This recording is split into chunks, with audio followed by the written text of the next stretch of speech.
2027 dari jurusan akuntansi Prodi D3 Akuntansi kelas 1B.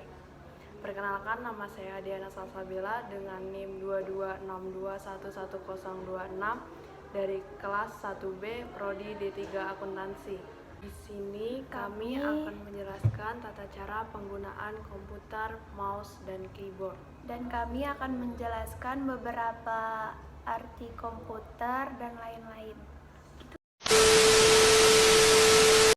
Yang pertama yaitu kata komputer berasal dari bahasa Latin computare yang artinya menghitung.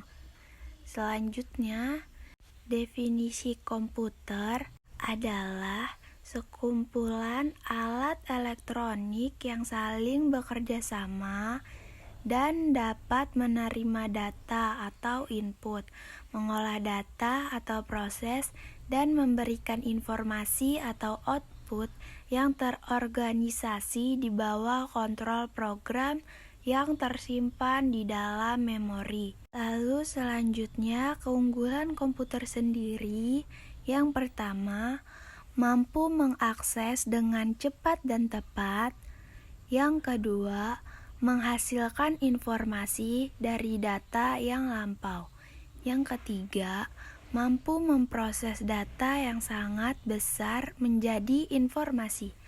Yang keempat, mampu menyimpan data yang sangat banyak.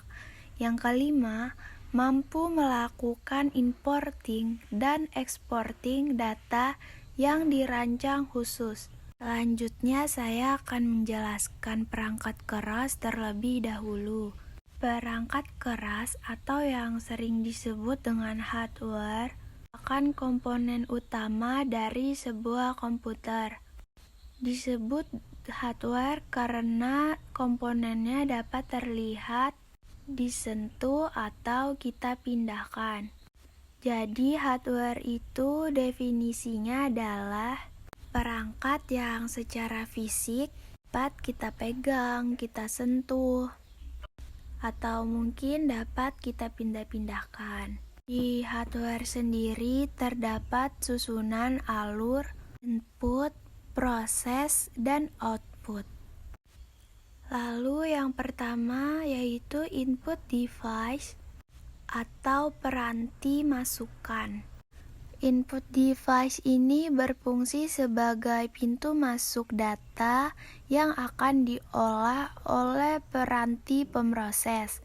Contohnya seperti keyboard, mouse, scanner, joystick, kamera digital, webcam, voice recorder, dan layar sentuh. Lalu yang selanjutnya ada processing device atau peranti pemrosesan. Berfungsi mengendalikan seluruh aktivitas dari seluruh sistem komputer, merupakan otak dari komputer. Biasanya disebut CPU atau Central Processing Unit. Kemudian yang selanjutnya ada storage device. Storage device atau peranti penyimpanan diperlukan dalam suatu sistem komputer untuk menyimpan data atau informasi yang masuk melalui input device. Selain terdapat penyimpanan utama, juga terdapat penyimpanan pendukung seperti flash disk, hard disk, dan DVD. Kemudian yang selanjutnya ada output device atau peranti keluaran. Setelah kita melakukan proses input, kemudian diproses lalu disimpan di storage, yang keluar adalah output.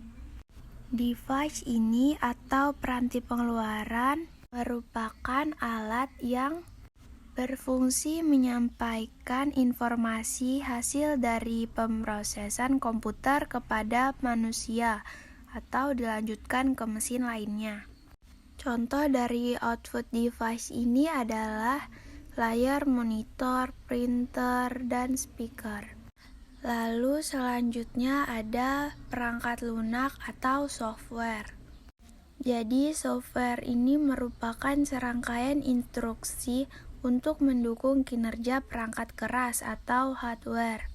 Software ini merupakan sistem, jadi tidak dapat kita pegang.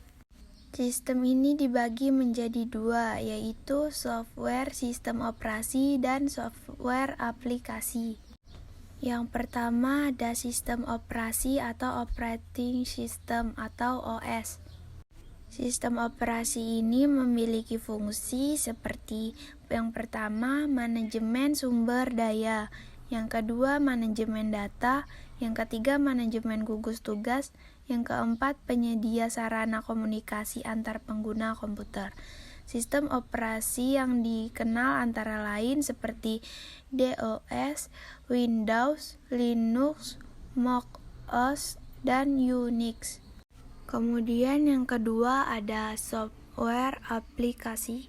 Istilah aplikasi ini merupakan software yang memanfaatkan kemampuan komputer langsung untuk melakukan suatu tugas yang diinginkan pengguna secara cepat.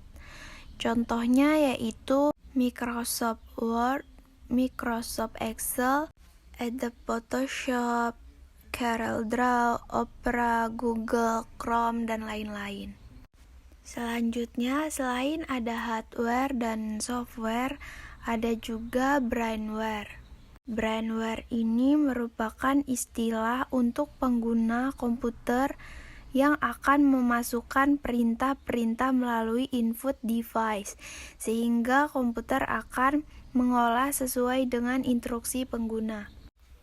Selanjutnya, saya akan menjelaskan cara menggunakan perangkat komputer. Pertama-tama, tekan tombol power yang ada di CPU. Jika lampu pada CPU sudah menyala, artinya sudah menyala ya. Lalu yang kedua, cara menggunakan keyboard.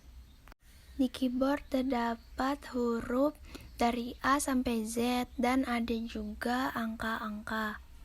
Lalu kalian dapat mengetik apa aja menggunakan keyboard. Selanjutnya adalah cara penggunaan mouse. Di mouse itu terdapat 3 bagian. Di sebelah kanan untuk klik kanan dan di sebelah kiri untuk klik kiri. Dan yang di tengah itu untuk scroll. Dan itu contohnya kalau kalian klik tombol kanan. Kemudian untuk mematikan komputer bisa klik di start, lalu pencet shutdown. Lalu kalian tunggu aja, nanti dia mati sendiri. Sekian penjelasan dari kami. Jika ada kata yang kurang berkenan, mohon dimaafkan. Wassalamualaikum warahmatullahi wabarakatuh.